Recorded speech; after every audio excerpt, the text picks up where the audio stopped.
I took the job because I needed money. Marketing assistant, they said. Promotional work, performance-based, fun team atmosphere. They said that last part a lot. Fun team atmosphere. Like if you say it enough times, it becomes true. The first red flag was the office. It was in a converted warehouse behind a shuttered butcher shop. No windows. The inside smelled like copper and bleach, but no one else seemed to notice. They gave me a wooden sign and sent me to a grocery store. I wasn't handing out samples. I was just supposed to stand, buy the frozen meats, holding the sign and smiling. No talking, no breaks, just stand, and sell the idea of sausages.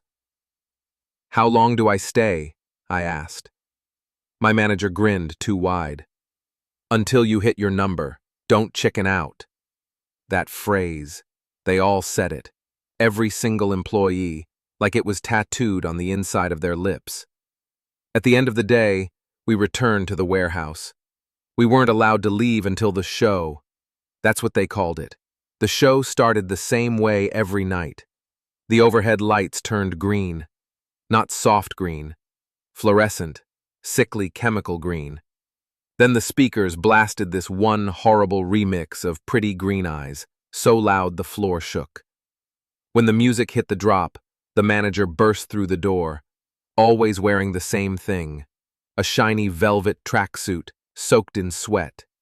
He rang this cracked brass bell and we all had to clap. But not normal clapping. We had to clap in unison. If someone missed a beat, the bell rang again, harder. If you hit your quota, you got a slice of cake. That's it. Just a dry piece of cake on a paper plate. But people cried when they got it. Tears of joy like they'd been saved. And if you didn't hit your quota, you had to step into the middle of the circle and act like a chicken. Not just flap your arms, I mean really do it. Peck the ground, strut, cluck like your life depended on it. And it did. Because if the manager thought you weren't committed to the bit, he'd bring out the mask. A giant papier-mâché chicken head stained around the mouth. The kind that covers your whole face, no eye holes, just mesh. And once it was on, you weren't a person anymore. You were the chicken. They made you crawl under the table, and everyone would throw breadcrumbs. Actual breadcrumbs. The HR lady always brought them in a Ziploc bag. Sometimes they made you stay under there the whole night. You'd hear them laughing, dancing, talking about your family, your secrets, stuff you never told anyone. The next morning, you'd be back at the store, with your sign, like nothing happened. One guy tried to leave, said he had a job interview. He didn't show up for the show that night. So the next day, his replacement showed up instead. Same clothes, same name tag, but he wasn't the same. His eyes were green, not contacts, not natural, like someone filled his head with antifreeze. He didn't blink all day. I tried quitting. Twice. First time, I found a note in my locker that said, "Don't chicken out, quotas never die." Second time, I got home and my fridge was filled with eggs. Every single one had my name written on it in red Sharpie. I smashed them all. Inside each one was a tiny, rolled-up slip of paper. Cluck, cluck, cluck. I don't work there anymore. At least, I don't think I do. But I still hear the music. That horrible remix. And sometimes when I pass a grocery store, my arms twitch, like I'm holding a sign again. I haven't eaten chicken in months, not since I cracked open a rotisserie one night and found a paper plate inside it, with a slice of cake, still warm.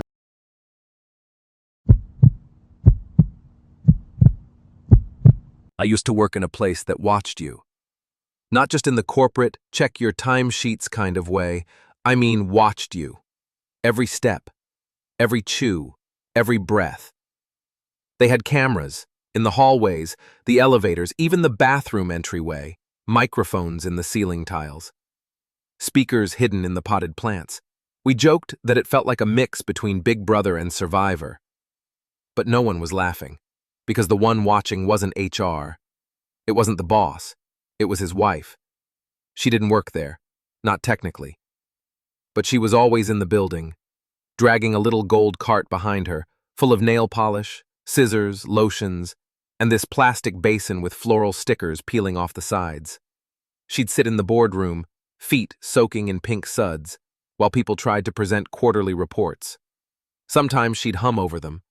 Sometimes she'd fall asleep. Other times she'd correct their math. And when she was done, she'd ring a little bell.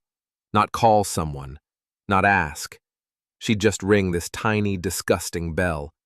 And someone, usually someone new, would have to empty the foot basin, carry it, warm and sloshing, past their desks, trying not to spill it on their shoes or cry. But that wasn't the worst part. The worst part was lunch. We were technically given an hour, but she had a stopwatch, exactly 60 minutes. And if you went over, even by a second, you'd hear her voice over the intercom. Not yelling, not at first, just this low, throaty whisper. You're stealing from us. Then louder. Thief. Then the sirens would start, not real ones, recordings, but loud enough to make people spill their coffee. Once the sirens hit, you had to report to the reflection room. That's what it was called. But it wasn't a room, it was a closet. A janitor's closet, converted into this echoing, fluorescent coffin of a space. A tiny desk, a broken chair, and a mirror bolted to the wall. You had to sit and look at yourself, for however long she decided, sometimes 10 minutes, sometimes 3 hours, and on the other side of that mirror, you knew she was watching. One guy cracked, just started laughing in the reflection room, full-on, wild hyena laughing. They let him out eventually. He didn't come back the next day, but his reflection did. I swear to God, we walked past the closet, and someone had left the light on. And there he was, staring back, even though the chair was empty, even though the door was open. Just sitting, still, smiling. And then one day, it was my turn. I got caught sneaking a second granola bar at my desk. Didn't even eat it, just took it out of the wrapper.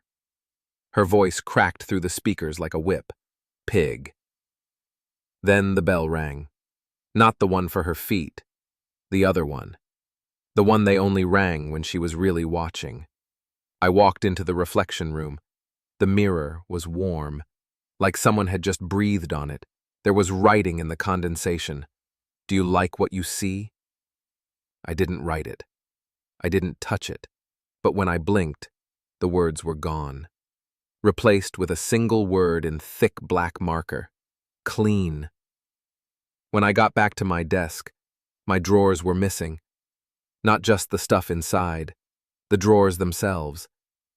My chair was gone too, replaced with a tiny plastic stool made for toddlers. It creaked when I sat down like it was alive. There was a sticky note on my monitor. You've been demoted to observer. I didn't know what that meant, until I got an email that night. It was a live stream, not of me, of everyone else. I wasn't allowed back in the building. I just had to watch. 8 hours, a day, eyes open, no blinking too long, she notices. And when the stream ends, she makes me empty the basin.